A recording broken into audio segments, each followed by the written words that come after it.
un podcast de Cooperativa.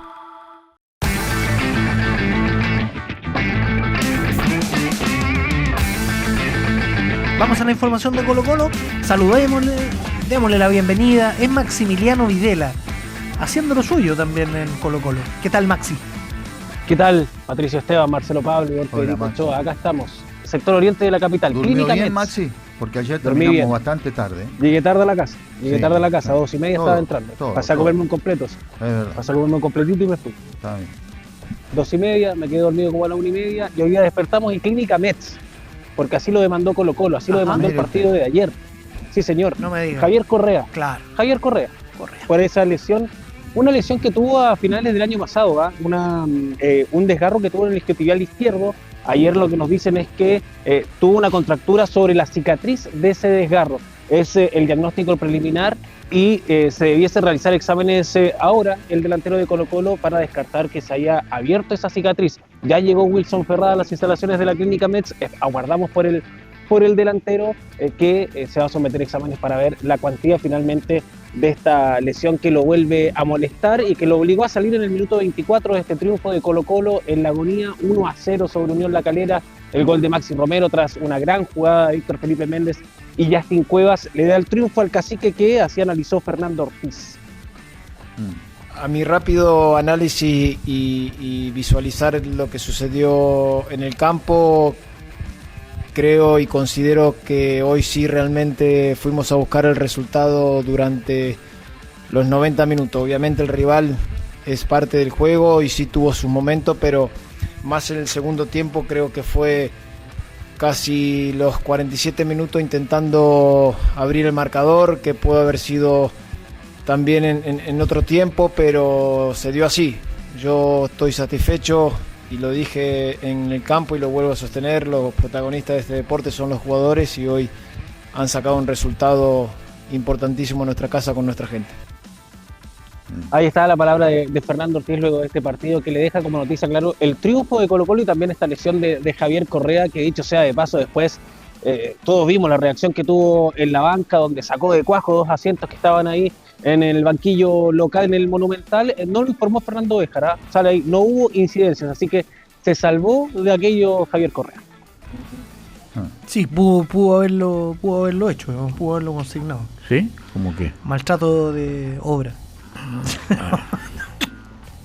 Maltrato del inmueble. No sé, no Lo asiento. es que Sí, esté se puede bien, consignar. digamos. Sí, se puede consignar y eso le puede generar una citación al tribunal a Javier Correa. Pero no estaba, digamos. Lo va a citar No, el no. blanco No lo y negro informó. por romper, tiene que pagar los asientos. Le va a descontar del sueldo. Pero nunca me han parecido muy bien como esos arrebatos de ira de algunos jugadores. Hay veces que es difícil controlarse, pero deberían hacerlo. Es difícil. Pero Hay que es que- estar en ese momento también. Que en este caso es la secuencia de lesiones, que me imagino yo les trabajan Claro, la cabeza, claro. como se dice. Claro. Ahora, después de la banca lo alentaron y qué sé yo. Bueno, el caso es que, ¿cuál es la estimación de la ausencia? De la lesión. Depende Claro, de la cuantía, ¿no? del examen, todavía no de lo está. que diga el examen. Sí.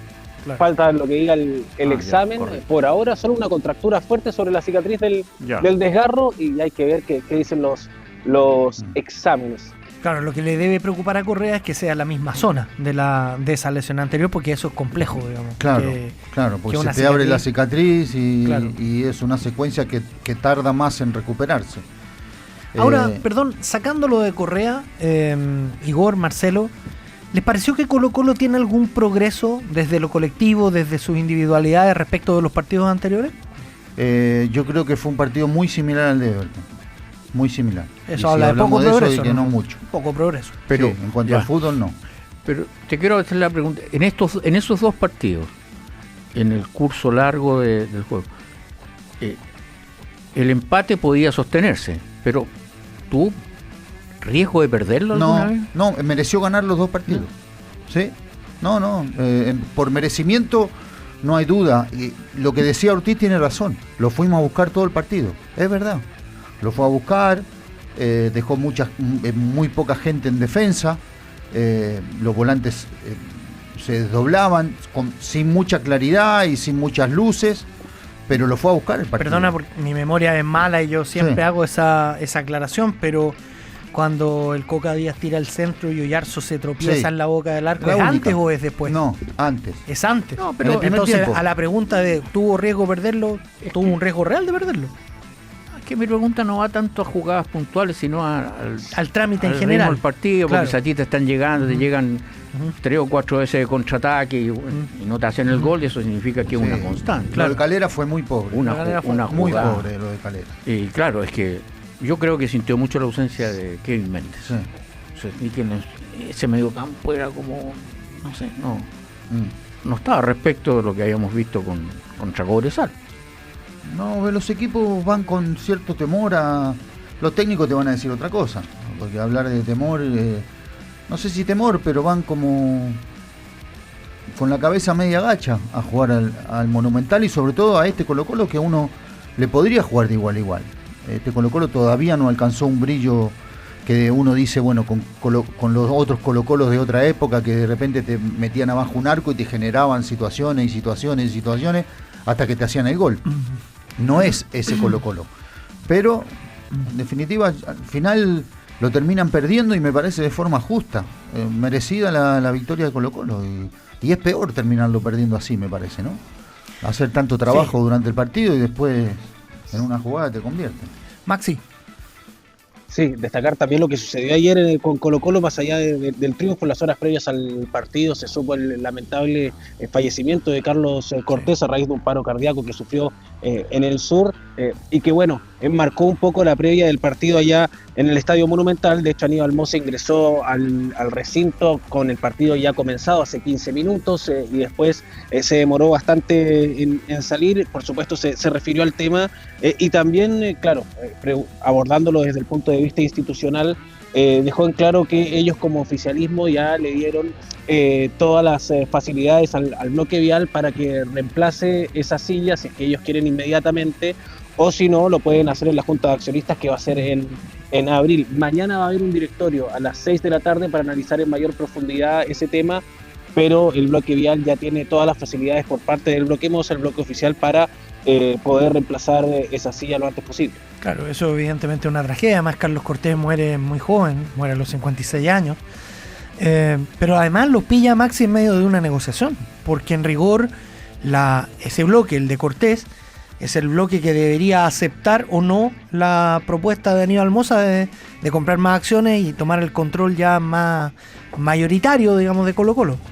Exactamente, y por lo mismo es que el bloque oficialista, también entendiendo la tragedia, pero también pues, con este tema a un costado, le da todas las facilidades al bloque vial para que llene esa silla lo antes posible, porque es un tema que tienen que ya empezar a cerrar. Recordamos, la Junta de Accionistas de Blanco y Negro se acerca, está nada más 2 meses, y por lo mismo, más allá del momento trágico que se está viviendo, en Colo-Colo sí o sí tienen que seguir tomando decisiones. Bueno, lamentable todo lo sucedido. Respecto de si estos partidos a Colo-Colo le dan la continuidad del esquema, bueno, queda en duda, porque evidentemente el equipo salió a jugar con Correa y Romero, 2 puntas, pero eso quedó diluido después. Pues no se Como el juega, otro día. no se juega con esa matriz, digo. Claro, pero incluso antes. Entonces, ya ahora enfrentan a O'Higgins, ¿ya? De visita, ahí está, partido de ese rango, pero el esquema va a ser digamos. O sea, los volantes se van a repetir, el problema es que arriba, creo yo, sí, difícilmente va a poder jugar con esos 2 9. Bueno, con Correa ya no puede. Por eso. Entonces, te cambia todo el diseño. Buen partido de Vidal, a mi juicio sí. Digo. Sí, para mí también. Corriendo mucho, recuperando y metiendo cambios de frente muy precisos. Llegando al área también por momento. A mí me parece que es uno de los mejores partidos de Vidal. ¿Mejor partido de Aquino, Igor? ¿O todavía al debe respecto de su jerarquía? Es que el análisis de Aquino siempre tiene una problemática, por lo menos en mi caso, que uno le pone una vara previa, digamos. Entonces lo analiza más respecto de esa vara que en realidad. En el juego mismo, bueno, mejorando sin llegar a descollar. Pero un medio campo yo creo que se arma en la sumatoria. Yo No creo que lo importante para un equipo sea, mira, es que este jugó bien y este no también. No. ¿Cómo se van relacionando? Como obviamente Méndez y Vidal ahora ya tienen otra conjunción, en fin, todo eso te lo da la mantención de un equipo. Por eso digo que arriba no sé cuál será ahora el matiz. Si va a jugar con un punta nomás, por ejemplo, o uno de estos muchachos abiertos. Sí. Ni siquiera la presencia de Madrid afuera podría empujar algún maquillaje. Podría ser que juegas de visita, un rival calificado, no sé. Ahí te obliga a repensar, digamos. Claro. Quizás podría ir Madrid, tirar un volante de los mixtos quizás un poquito más adelante, tirarlo a Aquino por afuera, como había hecho siempre, y un chico por la derecha, tanto Marchán como Hernández. Pero yo creo que si Justin Cueva sigue así, bueno, lo va a hacer dudar. ¿Está pidiendo más minutos? Sí. Está pidiendo más minutos. Sí. Maxi, ¿qué más con Colo-Colo? Escuchemos a Aníbal Mosa, que también se refiere a esta posibilidad del séptimo refuerzo que podría traer el Cacique. Mañana decíamos directorio, jornada de definiciones, así lo confirma el presidente de Blanco y Negro, y también lo deja en claro, existe incluso la posibilidad de que no llegue un refuerzo más a Colo-Colo, y descarta 2 nombres, escuchémoslo. Nosotros si damos con un nombre que le dé alternativas y que sea una opción para el equipo que venga a aportar, lo vamos a tomar. Pero si no encontramos ese jugador, esa pieza, nosotros nos vamos a quedar con lo que tenemos. Así que tenemos citado un directorio para el día martes en la tarde, así que si tenemos algunas conversaciones por ahí, si hay algo lo veremos el día martes, pero el día martes daremos a conocer si es que traemos a alguien o nos quedamos con este. Lo de Thiago no es el jugador que estaba. Hubieron algunas conversaciones con la gente de él, pero al final él tomó la decisión de quedarse en Grecia. Matías Rojas. Hay varios nombres, pero como te digo, están en las manos del técnico, están en manos de la gerencia deportiva y tienen que ser un aporte en el sentido de que puedan venir y tengan un rodaje, tengan, una cantidad de partidos importantes, porque lo que queremos nosotros es que vengan y sean un aporte y no tengamos que esperar 1 mes, 2 meses o 3 meses, un mes para poder tener a alguien a punto. Ahí está la palabra de Aníbal Mosa, que Pato descarta ahí a Thiago Nusso y también a Matías Rojas, por lo que veníamos contando, este historial de lesiones y poca continuidad que ha tenido en su último año. Sí, lo de Thiago Nusso era más que interesante, porque yo no sé si los videos estaban hechos con cariño de representante o no, pero se veían. Y además, al margen de que se veía bueno, digamos, se veía encarador, hábil, tenía muy buen número. Si él empezaba por fuera, como una especie de alero, él tenía 19 goles por temporada, digamos, un puntero que hace 19 goles por temporada, es un tipo que derechamente tiene gol. Claro, por eso mismo, ¿por qué lo iban a dejar ¿por qué lo dejarían partir? Digamos? Sí, estaba jugando, había jugado las últimas semanas de titular. Yo digo, ¿cómo apareció el nombre ese? Si en definitiva después el jugador les dijo que se quería quedar en Grecia. Sí, finalmente dijo eso. Raro. Sí. Ya, Thiago Nusso entonces, no, descartado. Descartado, sí. También descartado Matías Rojas. Mañana ya van a tomar la decisión, primero si es que traen o no finalmente un séptimo refuerzo. Maxi, y lo van a hacer en base a la lista de nombres que presente Daniel Morón. Sí, lo de Rojas es por sus lesiones recientes, ¿no? Claro, es por sus lesiones. Está muy sabido el historial de lesiones en Colo-Colo que ha tenido el jugador ex Racing y River Plate, muchos problemas en su tobillo izquierdo, también en su isquiotibial derecho, que no lo dejaron tener continuidad ni en la MLS ni en el conjunto millonario a principios de año, y por lo mismo, claro, lo decía ahí Aníbal Mosa en la declaración, si hay que esperarlo a que se ponga a punto, si es un jugador que no viene con continuidad, no les interesa traer un nuevo nombre. Ya, se enfrió entonces eso, da la sensación que... Ayer le puso paños fríos Mosa, sorprendió un poco su declaración, porque puso el freno de mano respecto a la posibilidad de que llegue un nombre más, siendo que hace 5 días dijo que podía ser 1 e incluso 2. Bueno, pero es que cuando tú sales a buscar en el mercado en estas situaciones, también te tienen tasados los otros. Si te dicen, mira, estos están apurados, bueno, le piden más. Claro, entonces vaya uno a saber también cómo son las temáticas, conversaciones previas, pero no incide en esto, Marcelo, que hace 3 semanas, por ejemplo, Cuevas tenía una imagen y ahora tiene otra. Claro. O sea, no, sí. Es que el fútbol es así de rápido, digamos, pero muchas veces. Sí, en un par de partidos un jugador se posiciona o pierde terreno. Yo creo que sí, que de no tenerlo en cuenta a pasar a que haga un gol y termine dando otro en 2 partidos, me parece que se posiciona en una... Claro, yo sé que Pato va a decir, bueno, pero es que es un caso distinto porque él era un juvenil y se trataba de traer un consagrado. Claro, pero es que a veces... Sí, lo que pasa es que lo que quieren traer es uno por afuera. Claro, que no es el caso, pero con él ya por lo menos tiene dos 9 más el chico este que también es 9 y que ha demostrado que tiene condiciones y que tiene potencia y que puede ser considerado en algún momento. Estamos hablando fuera de micrófono, tú destacaste algo en la jugada del gol, la manera en que se mueve, ¿no? Sí, no, ayer se movió como un 9 experimentado. Sí, porque pica primero de forma horizontal y después... Para no quedar offside. Para no quedar offside, se mete en diagonal. Y esos son movimientos que se trabajan, pero que no los tienen todos los jugadores. Prepara sábado a las 6 de la tarde en Rancagua con O'Higgins, Maxi, ¿no? Sí, señor, ahí va a ser el próximo partido de Colo Colo.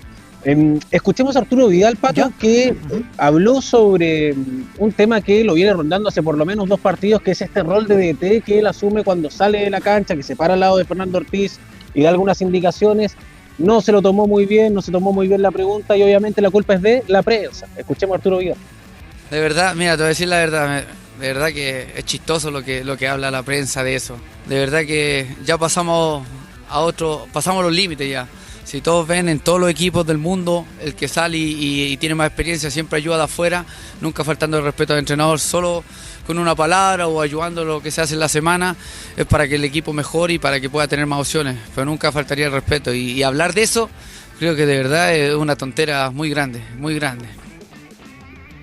Ahí está, la palabra de Arturo Vidal, que ayer cuando fue reemplazado también se dio un efusivo abrazo con Fernando Ortiz y luego, claro, volvió a hacer lo que se le ha venido marcando en las últimas semanas, que es pararse cerca del DT y dar un par de indicaciones. Eso sí, fue un ratito, no fue hasta el final del partido, fueron un par de minutos nada más de Arturo Vidal en esa función.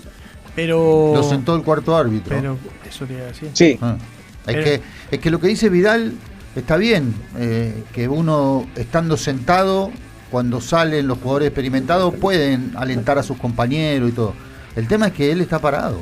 Que eso no es que se ve en todos lados en el mundo, eso no se ve. No. Estar parado al lado del técnico no, a mí me parece que no corresponde, pero... Entiendo que reglamentariamente no puede estar parado él, un jugador que salió estar parado usando la zona del entrenador, casi no puede, y es lo que le hicieron ver ayer, se lo hizo ver el cuarto árbitro. Ya, Maxi, ¿algo más con Colo Colo o lo dejamos hasta ahí? Eso con el Cacique, mañana directorio 6 de la tarde, sábado con O'Higgins 6 de la tarde y acá guardamos por la presencia de Javier Correa. Ya, nos llama si hay algo relevante ahí o nos reencontramos a las 20, una de dos. No, lo llamo, por supuesto. Listo. Chao, chao. O'Higgins, que estén bien. Va a estar simpático Correa. Sí. Estás escuchando el podcast de Cooperativa Deportes, una presentación de cooperativapodcast.cl.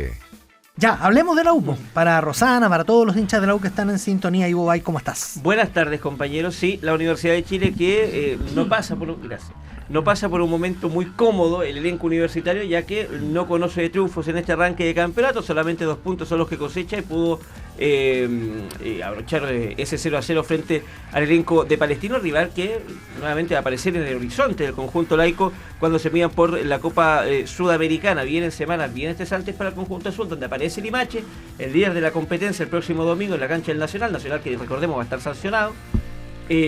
También Colo Colo la semana siguiente, en el inicio de marzo, y en esa misma semana Palestino, para ver si es que la U va a seguir bien en el concierto internacional. Se juega bastante en el elenco universitario, que está lejos de convencer a los fanáticos y también a aquellos que conocieron el banco de la Universidad de Chile. Vamos a estar escuchando a César Bacha, bicampeón con la Universidad de Chile, que claro, reconoce que hay falencia en el equipo, pero llama a la mesura, no a ser tan acalorado en el juicio y ver qué es lo que va pasando con Francisco Meneghini, que adoptó una decisión polémica para muchos fanáticos. Se cuestionó bastante lo que se conoció en la jornada de ayer. 2 días libres para el plantel laico, que mañana recién va a volver a los trabajos después del 0-0. Trabajo el día sábado en el Centro Deportivo Azul, el domingo y la jornada de hoy lunes de descanso para descomprimir un poco al elenco del Romántico Viajero.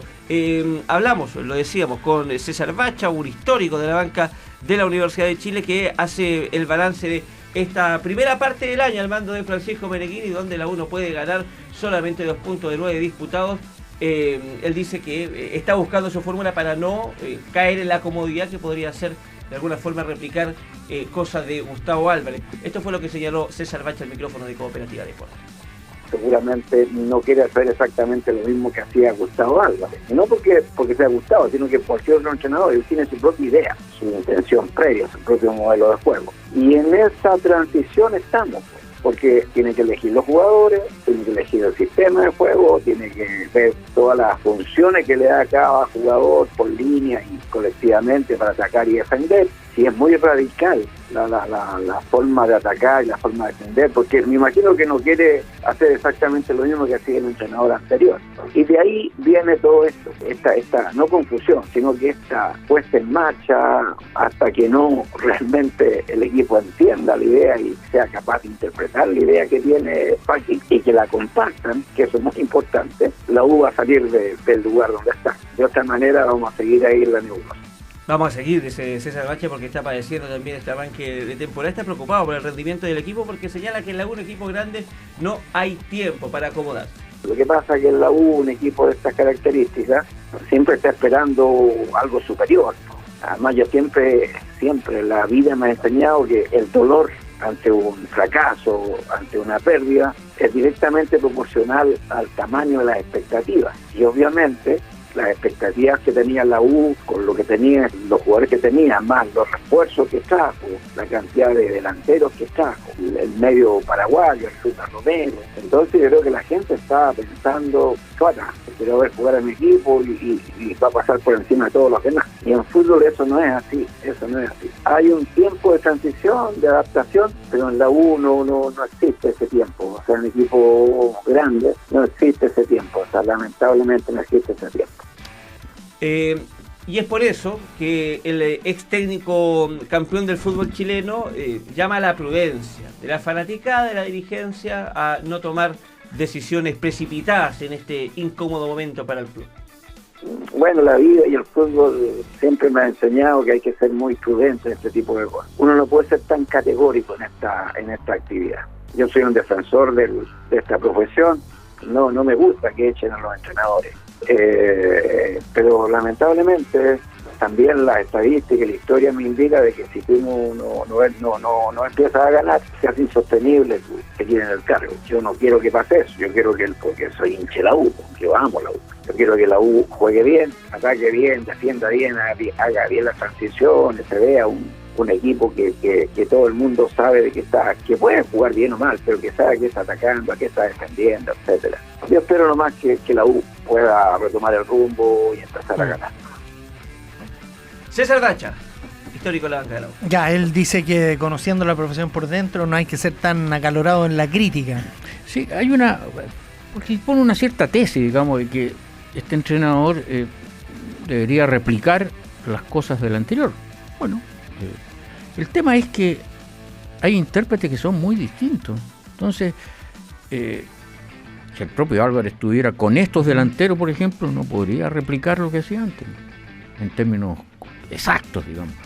Porque Lucero, Vargas y Rivero son jugadores ya consolidados, pero tienen su ritmo, tienen su característica, tienen su búsqueda dentro de los partidos, que no se compadece con lo que tenían antes, con Di Llorio o con Contreras.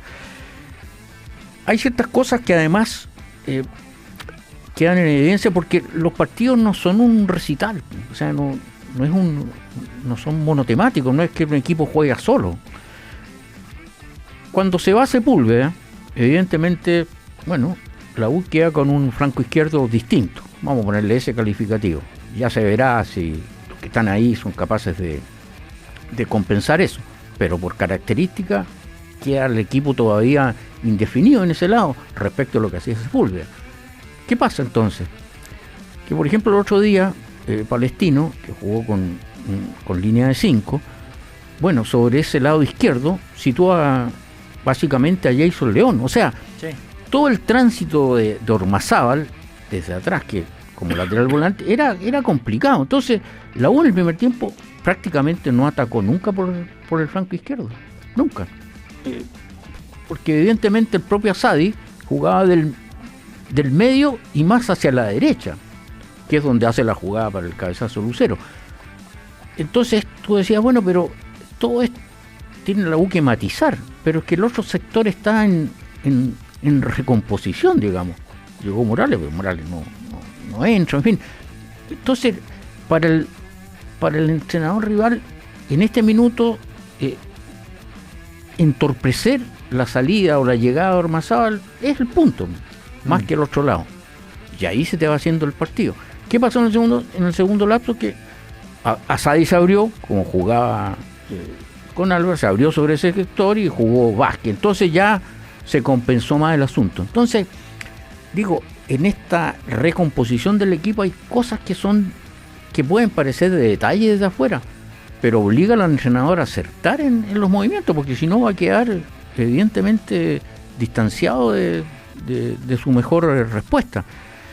Y viene la duda, ¿cómo? Los jugadores lo están ayudando poco también, claro, después hay cosas que son ya del rendimiento particular, digamos, pero el entrenador ¿cómo tiene que imaginar esto? Entonces terminaron jugando Rivero con Lucero, no se vieron mal, ¿por qué se van a ver? Pero ellos son jugadores de una cierta característica. O Altamirano entró al final. Ahí hay algo que desde afuera se le dice, mira, no te enredes, hace lo mismo que el año pasado. Para mí, muy difícil, ¿no? Es que con los nombres que hay, no puede hacer exactamente lo mismo. Ahora, la gracia es que lo que haga ahora acierte y le dé resultado, porque evidentemente los números están a la vista. Y bueno, pero si querían que este técnico haga lo mismo que Álvarez, no lo tenían que haber contratado. Tenían que haber contratado a un técnico que juegue como Álvarez. Meneghini no juega como Álvarez. Ha demostrado que, aparte, cada técnico quiere ponerle su esencia, más allá de no cambiar de la noche a la mañana o no cambiar todo bruscamente. Los técnicos le ponen de su parte, y es lógico que le quiera poner de su parte también. Acá me parece que el caso más notorio del rendimiento individuales que no están bien es el de Ormazábal. Ormazábal no es el mismo que el del año pasado. No sé si el esquema, no sé si el tema individual de él, pero así como Ormazábal hay varios que no están pasando por un buen momento. Y claro, qué mala suerte del técnico. Y sí, pero que por eso te digo yo que tú tienes que compensar los costados. Si todo lo vas a cargar por ahí, ya te digo. El equipo rival te marca. Te puso un volante más ahí. Pues. Entonces, veremos qué pasa en el próximo partido. No sé, vuelve Salomón o está en condiciones de volver. Pero claro, ahora sí ya la urgencia es mayor. Y no... En eso, bueno, lo debe saber también el propio entrenador. Terminó en el segundo tiempo, yo creo, no sufriendo tanto en algo que podía pasar, el contraataque palestino. Bueno, una sola vez casi la emboca a Da Silva, porque quedó libre, superó a Castellón y pegó en el poste. Pero digamos que, claro, se dice, mira, tienen que enfrentarse de nuevo. Y lo mismo vale para Palestino. Y Palestino tiene también 2 puntos, digamos. No está despegando tampoco. Entonces, cuando llegue en ese partido, se va a dar un juego, yo creo, similar al primer tiempo del otro día. Muy de pizarra, muy de cuidarse las posiciones. Porque los partidos también se dan así. Y en una eliminatoria como es esa, con mayor razón. Ahora, ¿cómo llegarán a ese partido? Está por verse. Algo más con la U. Con el retorno de Salomón y insistimos que la Universidad de Chile va a volver a las prácticas en la jornada de mañana y detallemos nuevamente el castigo que va a empezar a purgar la U, que son 3 partidos con la Galería Sur sancionada solamente para este encuentro. Desde la puerta 11 a las 18 va a estar totalmente clausurada. Cerrado. No va a haber ingreso de hinchas en aquella zona. Para los próximos 2 encuentros de local, en el mismo sector va a haber un rango etario para poder adquirir tickets. Mujeres de toda edad, menores de 12 años y mayor a los 65 años de edad, son los 2 próximos partidos pasados de Limache de local, que va a seguir sancionada la tribuna sur. La venta de todo el resto del estadio para esta semana es libre, es abierta. Claro. Puede llenar de hecho, los abonados que se ven perjudicados por esta sanción, que están afiliados a la zona sur del Nacional, van a ser reacomodados en la Galería Norte. Muy bien, Ivo Bay, muchas gracias por el reporte. Estás escuchando el podcast de Cooperativa Deportes, una presentación de cooperativapodcast.cl. Mire, vamos a hablar de la Universidad Católica. fue a El Salvador, más de alguien reparó en un tema que para mí no es menor, jugó a las 20:30. Dijeron, mira, un poco más amigable que para otros. 20:30. Sufrió igual. Sufrió igual con Cobresal. Seba Aguilar, ¿qué tal? ¿Cómo estás, Pato, compañero? Sí, sufrió la Católica. Producto de, primero, un golazo tempranero de Agustín Nadruz, que con un remate de fuera del área puso el 1-0 a favor de Cobresal. Luego Brian Carballo también hizo lo propio con una pirueta en el área de la Católica, poniendo ya en los primeros 15 minutos 2-0 arriba al equipo del Salvador. Luego la Católica intentó una recuperación con el gol de Fernando Sampedri antes del entretiempo, pero ya ha comenzado el segundo tiempo. Estefan Pino puso nuevamente a Cobresal arriba y la verdad es que las cosas se pusieron complicadas para Pedro Cruzado, que sufrió su primera derrota en el torneo, pero que está en la parte media baja de la tabla. Recordemos, estamos recién empezando el campeonato, pero aún así no ha tenido quizá la seguidilla de triunfos que esperaban los hinchas, pensando en cómo fue el cierre de la temporada pasada de la mano de Daniel Garnero. Ahora con un plantel más completo, entre comillas, a juicio del propio entrenador, no ha podido conseguir los mismos resultados que en el cierre de la temporada pasada. Escuchemos a Garnero, que esto dice respecto al partido. Considera que quizá en la defensa hay algunas clavijas. La clavó en un ángulo, el otro se tiró una chilena, la clavó hoy en el tercero quizás, pero sí, obviamente que siempre te preocupa cuando te hacen goles y tenés que buscar corregir. Pero el zapatazo del primer tiempo que abre el juego fue por esas cosas que tiene el fútbol, porque le roza justo a uno de nosotros, no sé quién es, y cuando ese roce hace que caiga como cayó la pelota en el ángulo. Entonces, obviamente que tenemos que corregir cosas, no solo defensivamente. Necesitamos de muchas situaciones para concretar y eso no es bueno, tenemos que mejorar eso también. Hay la palabra entonces de Garnero. Claro, situaciones todavía por arreglar, sobre todo en el sector defensivo, donde la Católica no ha tenido quizá la respuesta que espera el entrenador. Sí, en el sector ofensivo podríamos decir que Fernando Sampedri, más vigente que nunca, estuvo de cumpleaños el mismo día del partido. El sábado cumplió 38 años el delantero, que ya lleva en 3 fechas 4 goles en lo que va del torneo, completando su mejor inicio goleador desde que llegó al fútbol chileno. Como si no bastara que ya ha ganado el título de goleador del campeonato 6 veces consecutivas. Bueno, ahora firma su mejor arranque de 2026 con estos 4 goles en las primeras 3 fechas. Quien sí levantó la voz en el camarín y puso la alarma quizá respecto a este arranque de la Católica fue nada más y nada menos que Gary Medel, uno de los referentes del vestuario cruzado, que dijo lo siguiente después de la derrota ante Cobresal. No sé si hay que esperar a poder hacerlo. Yo creo que los campeonatos se ganan de este momento, en estas canchas que son súper complicadas. Hay que tratar de perder los menos puntos posibles. Hay que hacernos fuerte, obviamente, local, pero también de visita, hacer un equipo mucho más completo, sacar lo mejor de cada uno. No nos sirve jugar un partido bien y otro mal, no nos sirve a nosotros Católica, no es así. Hay que ser más constantes en lo individual y en lo grupal, así que esa es la tarea de nosotros. Yo creo que vamos a hablar durante la semana, trabajarlo y hacerlo de la mejor forma para el sábado. Hay el llamado de atención de Gary Medel, Pato, pensando en que los campeonatos se definen desde ya a juicio del bicampeón de América. Ya, pero ahí en El Salvador hace rato que no gana la Católica. No, hace tiempo que no logra sacar los 3 puntos. Es que quiero decir, son partidos especiales. ¿En qué sentido?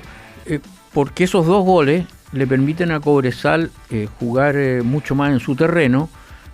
Tenía línea de 5, después bajaba Nadruz, bajó también Yanis, que normalmente es más ofensivo. Entonces el partido lo fue llevando de esa manera. Y claro, viene el descuento con el penal en la primera etapa. Y después el tercer gol de Pino otra vez lleva a los jugadores de la Católica a este apuro, digamos, a esta incomodidad, porque se les notaba que en la combinación de secuencia no estaban, no tenían precisión, se les iba larga. Claro, la tiraban al área y ahí también sufría en alguna medida Cobresal, pero nunca estuvo cerca en el partido, porque el gol de Sampedri, el 2-3, es cuando ya terminaba. Entonces fue un partido incómodo, pero los goles que son parte del juego y parte del mérito de un equipo. Si tú haces esos 2 golazos no vas a decir, mira, es un defecto, es una circunstancia, pero marcó el trámite, digamos. Donde hay más defecto en el tercero. Puede ser, marcan mal. Pero los dos primeros los que te marcan los roles tácticos, porque eso le permitió a Cobresal jugar mucho más en su zona. Probablemente con el 0-0 tenía que entrar a discutir más la posesión del balón. Ahí se refugió bien, trabajó y aguantó. Y bueno, y siempre Cobresal es peligroso, es un equipo muy astuto para jugar cuando ya está en ventaja en la altura. Eso es algo que se da normalmente.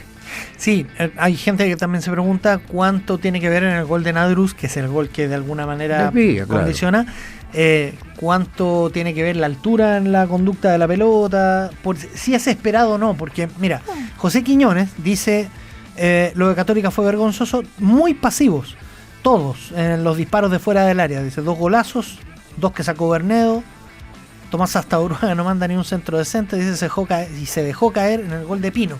Ya, crítica de un hincha de la Católica, pero la pregunta es si es esperado o no, porque yo creo que nadie lo tiene mucho. A Nadruz pateando de ahí, y como la parábola que hace la pelota para entrar.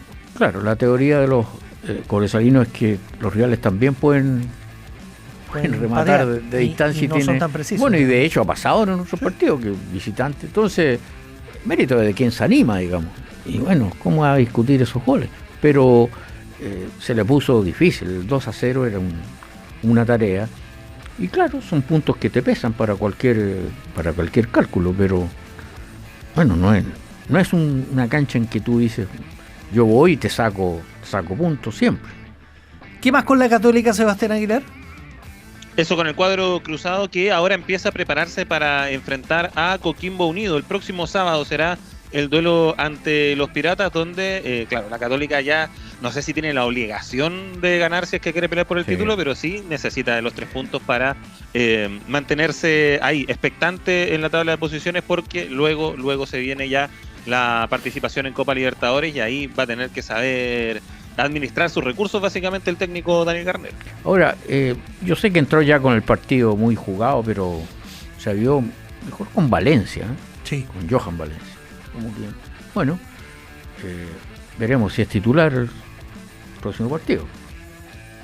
Siendo para mi gusto, un jugador de muchas condiciones, G. Martínez se vio muy incómodo en el partido. Que sintió el trajín del partido, además. Es como que en esa cancha es difícil. El roce que había en el medio campo también lo fue bajando, pero yo creo que ahí podría haber entrado un poquito antes Valencia respecto a eso. Y en Cobresal hay que entender que la pareja de atacantes no se tiene que adaptar también, o sea, Brea y Pino. Brea, yo creo que para mí Brea fue de lo mejor de Cobresal. Tuvo tío, tenía piques largos, fue buena figura. Seba, repíteme, sábado 20:30, ¿no? En el Claro Arena. Contra Coquimbo Unido, contra el campeón, que viene de 2 triunfos consecutivos y está encendido, así que difícil escollo el que tiene la Católica en la fecha 4 de la Liga de Primera. Eso con los cruzados, que vuelven mañana a los trabajos ya para preparar el duelo ante los Piratas. Un abrazo para ti. Que estén bien, chao. Aquí termina el podcast de Cooperativa Deportes. Lo escuchas en vivo de lunes a viernes en Radio Cooperativa y todos los días en cooperativapodcast.cl.